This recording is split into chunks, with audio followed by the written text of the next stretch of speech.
নিয়ে আসবেন আমাদের এই অত্র সংগঠনের যিনি ধারকবাহক এবং এবং আমাদের সকলের বড় এবং সে আমাদের পথ প্রদর্শক সংগঠনে এবং আমাদের সংগঠনের প্রধান উপদেষ্টা মোহাম্মদ কাউসার শিকদার। বিসমিল্লাহির রহমানির রহিম। আজকে উত্তর শহীদখালী স্বেচ্ছাসেবী সংগঠনের সম্মানিত সভাপতি, সম্মানিত সাধারণ সম্পাদক, সহসাধারণ সম্পাদক, সহসভাপতি এবং যাদের নিয়ে আয়োজন যে একটা সংগঠনের প্রাণ সদস্য, আসসালামু আলাইকুম। আজকে অনেকে অনেক কথাই বলেছে, গুরুত্বপূর্ণ বক্তব্য রেখেছে। আর আমি কি বলবো যে আমাদের যে যারা সামনের যে সারিতে আছে যে সদস্যরা, তারা মনে করেন যে প্রতিটা মাসের মাসিক মিটিংয়ে উপস্থিত হইয়া অন্ত দাঁড়াইয়া নিজের পরিচয় অথবা দুই কথা বলার জন্য চেষ্টা করবেন, যে যা লোক বলতে পারে তাহলে কি মনে করেন যে কোনো জায়গায় গিয়ে সে কথা বলতে পারবে।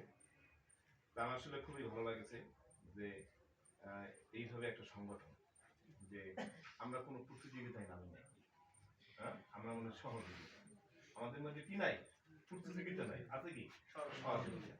তাহলে সহযোগিতার মাধ্যমে আমাদেরকে বড় হইতে হবে। তাহলে বড় হইতে হইলে মনে করেন যে আমি আপনাদের একটা জিনিস একটু সংক্ষেপে একটু বুঝিয়ে দিই। এই যে মনে করেন যে একটা দাগ, এই দাগটা আমরা মোছাও যাবে না, পোছাও যাবে না, কিন্তু এই দাগটাকে আমার ছোট করতে হবে। সেটা আমরা কিভাবে করবো? আচ্ছা, একটু বলে আমার এই দাগটা আমি বুঝতেও পারবো না, মুছতেও পারবো না, বাড়াইতে পারবো, কিন্তু এই দাগটাকে আমার ছোট করতে হবে। তাহলে আমার কি করতে হবে? এই দাগটা মনে করুন ঠিক অপোজিটে আর একটা বড় দাগ, তাহলে কি দাগটা কি হয়ে গেল? ছোট হয়ে গেল। এই বড় দাগটা কি হবে? আমাদের কর্মে, আমাদের মনে করেন একত্রতায়, আমাদের মানে চলার পথে, ঠিক আছে? সংগঠন অনেক হবে, ওয়েলকাম, তাদেরকে আমরা সহযোগিতা করবো, তাদেরকে আমাদের কাছে সাহায্য সহযোগিতা চাই। আমাদের যদি কোনো সাহায্যের প্রয়োজন হয় আমরা তাদের কাছে সাহায্য করবো। এটা তো মনে করেন যে কোনো প্রতিযোগিতা আমরা নামি নেই। তার মনে করেন যে আমি আজকের যারা এই উত্তর শহীদখালী স্বেচ্ছাসেবী সংগঠনের যারা কার্যকরী কমিটি আছে, যে এখানে অনেকে আছে মনে করেন যে নিজের কোনো ইনকাম নেয়, মা বাবার পক্ষ থেকে, বন্ধুবান্ধবের পকেট থেকে আনতে হয়, তারপরে এখানে তারা 50 টাকা হোক, 100 টাকা হোক, যেভাবে ডোনেট করে। এই টাকাটাও জানো তাদের বছর শেষে অথবা আমাদের 3 মাস পর পর যে আমাদের এই সংগঠনে এত টাকা টাকা আসছে, এত টাকা আমরা সাহায্য হয়েছি, আমরা এই কাজে ব্যয় করছি, রক্তদানে ইয়ে করছি, একজন রক্তদানের কাছে তাকে একটা লাভ খাওয়াইছি। এইভাবে মনে করেন একটা স্বচ্ছতা এবং যেন জবাবদিহিতা থাকে। এরপরে মনে করেন যে মহৎ উদ্যোগ নেওয়া হয়েছে। আমি এর সাথে একটা জিনিস প্লাস করতে চাই, সেই প্লাস ছিল আমাদের সামনে পবিত্র মাহে রমজান। এই রমজান মাসের শেষে আমরা একটু ধনী গরিব সবাই কি দিই একটা যাত্রা নাকি যাত্রা যাই না? আমাদের বাংলাদেশে এই রেওয়াজটা নাই, কিন্তু প্রত্যেকটা ইসলামিক কান্ট্রিতে এরা ওই যে দাইয়া দূরের দিয়ে খারাই আল্লাহ রাস্তা হ্যাঁ দেয় না, দেয় এরা সংগঠনে। এই যে বিদেশে মনে করেন অনেক সাহায্য সহযোগিতা, এই সাহায্য সহযোগিতা কিসের? এদের মনে করেন যে জাকাত ফান্ডের টাকাটা, এই টাকার এদিকে আসে। তাহলে আমরা মনে করেন যে এই সংগঠনের যারা উপদেষ্টা আছি, যারা সদস্য আছি, মিনিমাম তো প্রত্যেকটা পরিবারে 3 জন সদস্য আছে। এটা কথা বলবেন না, নিচে 3 জন। তাহলে মনে হয় আমরা আজ থেকে একটা প্রস্তুতি নেব যে মনে করেন যে জাকাত যে ফেতরাটা নিচে এবছর হবে 100 টাকা নাকি? এবছর কমপক্ষে 100 টাকা হবে। সেটা মনে করেন যে পর্যায়ক্রমে 3000 টাকা পর্যন্ত আছে, যেভাবে লেভেলে তার জাকাতটা মানে ফেতরাটা ঠিক সেই লেভেলে। তাহলে আমরা অন্তত এই বছর মানে একটা দৃষ্টান্ত আমরা নেব যে আমাদের সংগঠনের ভিতরে যারা আছি, আমাদের ফেতরার টাকাটা এই সংগঠন আমরা দেব। বাবাকে বলবো, মায়েরা বলবো যে এইভাবে একটা তারা মানে রক্ত দেয়, তারা বিভিন্ন সামাজিক কাজকর্ম করে।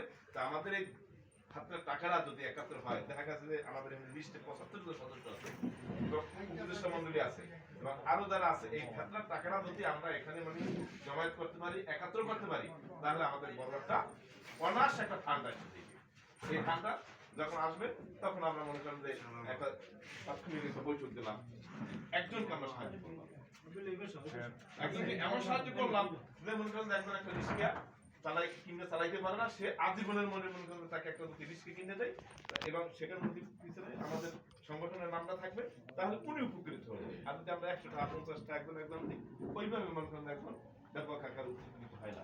তাহলে মনে করেন যে আমরা আজকে থেকেই মানে একটা প্রতিজ্ঞা নেব যে আমাদের যে ক্ষেত্রার টাকাটা আমরা এই সংগঠনে দেবো। তাহলে এটা তো বাড়তি কিছু না, আমরা পারবো না না? এটা আমরা এখন থেকে মনে মনে এই উদ্যোগটা আমাদের নিতে হবে। তা আজকে যে আমাদের যে কর্ম পরিকল্পনা আছে, যে যারা মনে করেন রক্ত দিয়েছে তাদের জন্য একটা উৎসাহিত করার জন্য যে উপহার, ধন্যবাদ জানাই সভাপতিকে এবং যারা মানে এই কষ্ট ক্লাস করে আসছেন তাদেরকে আমি অশেষ ধন্যবাদ জানাই। যে আমাদের ভিতরে যেন কোনো একটা ফাটল না ধরে, যে আমরা মনে করেন এই দিচ্ছি, এই টাকা পয়সা দিচ্ছি, অমুকে নিয়ে কি হেলাইছে, এই জন্য মানে কোনো কথাবার্তা না আসে। এটা মনে করেন দিল্লাহিয়াত আমাদের এই কাজটা করতে হবে। এবং আমাদের মধ্যে যখন একটা ভালো কাজ করতে গেলে সেইখানে মনে করেন যেখানে ভালো কাজ সেখানে শয়তান, একটা ভালো কাজের পিছনে মনে করেন 10টা শয়তান লেগে থাকে।